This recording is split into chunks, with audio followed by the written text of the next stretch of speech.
Hello friends and welcome back to the channel. I'm Handington and today we're playing Cookie Wars.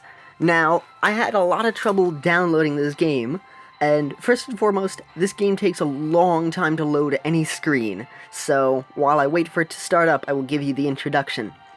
Now, I was unable to download it from the App Store because it said my phone was too weak to be able to play the game, but, an awesome user on here named GiantPooGive12, awesome fan, had sent me the link to the APK, and I was able to download it, and I synced up my account.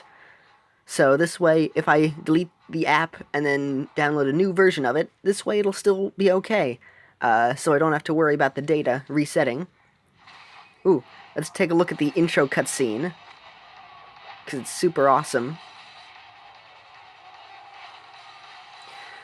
So, basically the story of this game is that, basically a zombie apocalypse has been happening, where zombie jellies, that some cookies have been eating have turned them into zombies, and now the uninfected cookies have to defend themselves and that little base that you see behind there from being destroyed by entering battle and defeating all sorts of other cookies that have been infected.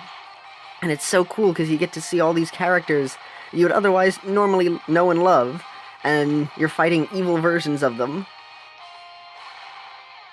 Oh, by the way, there is a loading screen after every single menu. Everything causes a loading screen. It's a little annoying. This is the first time I'm playing today, so this way we can see all sorts of bonus rewards. There's also a mission going on now that is rather difficult. I have not yet been able to complete it, but I'm getting closer. Getting closer. Gotta defeat the puzzle. But some of these missions are very, very difficult to do. Like fuse units 32 times. It's pretty difficult to fuse units, because you gotta use up a whole lot of units. Enhance one treasure of B grade to 9+, that also would take a really long time. So I don't think that I'll end up getting this puzzle, but I'm going to have it on recording anyway, because, I will see that I got close. Mystic package, no thank you. Anyways, so, if any of you have ever played the Flash game Paladog,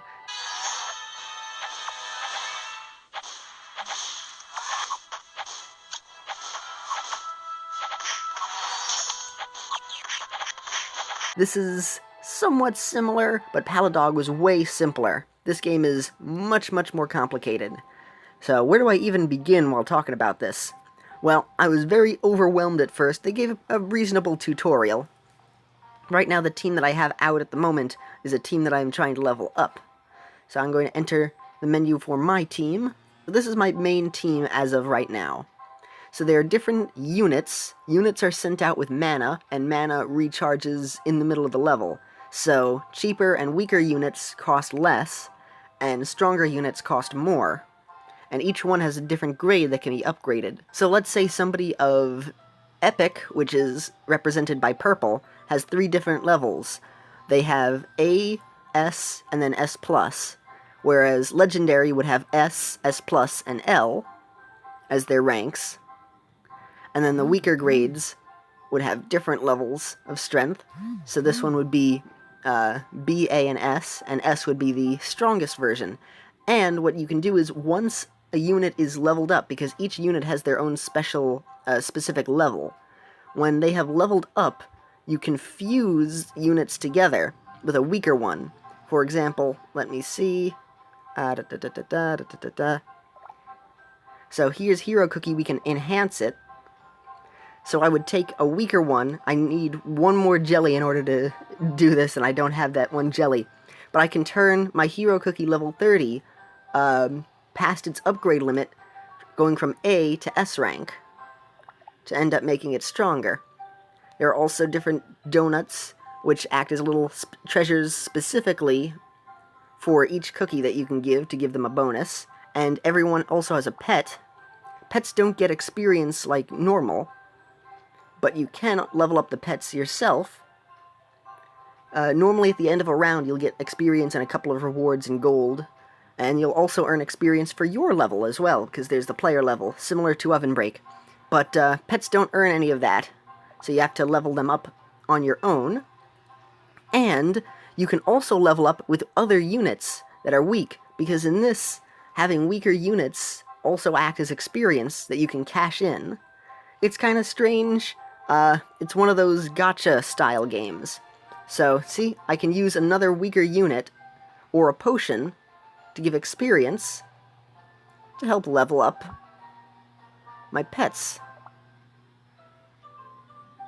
Oops, there we go. So how about I level it up with this much. There we go.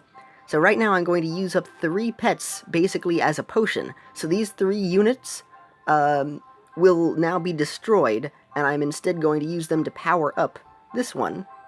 So it will go from level 1 to level 16 and become even stronger. And pets give a bonus to the main units.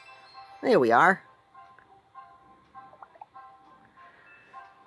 So, pets can attack enemies as well, but once paired up with a cookie, they usually give some sort of other special power. For example, Fairy Cookie here has a pet called the Big Mouth Avocado, and that gives her a ton of extra health,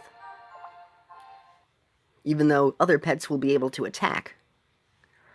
It's something that you'll understand a bit more when you just start to watch it, but it's kind of complicated. I still enjoy it. There's also different summoning items, which you can use to summon more units, summon more pets, and summon more treasures. Treasures are for you, as the player. See, here's your player level, over here.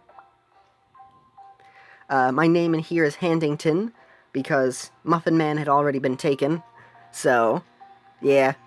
But hey, I'm happy with Handington on here, no problem with that. You can choose your icon by tapping the little items screen here. So I chose little strawberry cookie.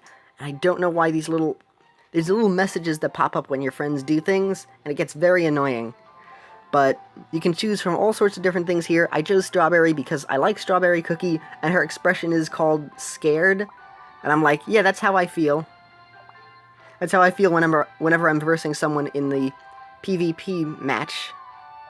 Oh, horrified. There we go.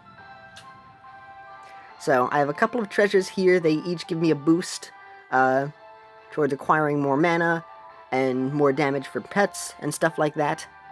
So I'm going to show you the PvP mode. This is not the main mode. However, you get other items. Because I was talking about it, I might as well show you. This is a way, way better version of Trophy Race. Because even if you lose, you still get a reward.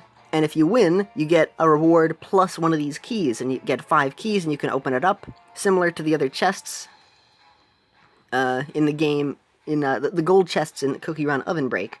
There are different levels of chests that you can randomly open up from here. So each one of these is random and will give you a different varying strong reward. So all of these are cool stuff. I might as well just show you what we're doing. So I'm going to verse against somebody live right now. So I'm going to throw out some units. PvP mode is the most laggy of the modes. And when you win, you also earn trophies. And if you earn enough trophies, you can increase your rank. And then be able to unlock 1 or 2 other things. But this is not the main mode. So if you can't increase the rank, you don't really lose too much. It's just slightly more effective for you, just slightly more helpful. So, there's not really too much pressure, and if you lose this, again, you lose like your streak, which is not too important. You lose a couple of trophies, but if you win, you get a lot more trophies. Which I think is very nice, and it's just way more fun. Now, it is limited. You can only do PvP a couple of times before your tickets recharge, but you can also ask your friends to give you more tickets. Now, enemy turrets, which are the tiny ones in front, are little things that you need to destroy. When you destroy them, it makes the enemy not able to place things as far into the battlefield. See, I can place my troops anywhere within the spot that doesn't have red.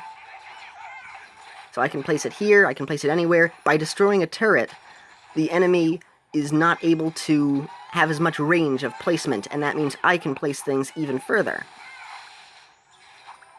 This is something in PvP mode, and something that enemies have in the normal mode. I don't normally have these little turrets, unless a level decides to give them to me. Look at that, we won! Hooray! So, the goal is to defeat the other enemy's base. In this mode, if you get more stars than the other person when the time runs out, then you can beat them. So I just beat Atoms, got 24 trophies, and some experience points for my level. But the cookies do not level up in this mode. But there we are, and I've earned another key, and then it adds to my wins and my win streak, which is good. And it works out. And it's not too stressful, which is nice. Now there's also different treasures. We can equip the treasures here. There's all sorts of different grades of treasures and different items that are good. So, all sorts of different things. The treasures level up and work sort of like the cookies, where you can cash them in and then level up the treasures as well. There's also the exchange. The exchange is something that you can use to get other items that are better, using either gems, coins, or clovers, which are sent by giving friends items. So we'll go over here. I can give my friends special crystals. This doesn't actually drain my supply of any of these items. They're just separate items that we can give to people. We can give a certain limited number of them. Look at this. Some more people for friend requests. Yes. And now, you can only have a limited number of friends, but when you level up your main player level, you're able to get more friends and higher item stats to be able to give to people. So there we go. I gave some of my friends some stuff. Now I have 750 clovers, which is good. Donuts are also good items. This is a little expensive, but it's a pretty great donut to have, so I'm going to purchase that right there. Let's see. And this is a different currency, the medals. The medals are different from your trophies. I know that it gets kind of confusing, but the medals can be cashed in for different items up above here. And when you reach different ranks by getting more trophies, you can unlock an extra item slot for even more items. Each of the items will always swap out with the little timer right by the little friendship thing on the upper right, which is good. So this way, all the items are constantly switching around, except for the two main items on the top left, which are usually special things that you can only acquire from doing a whole pile of PvP matches and then acquiring them through the exchange.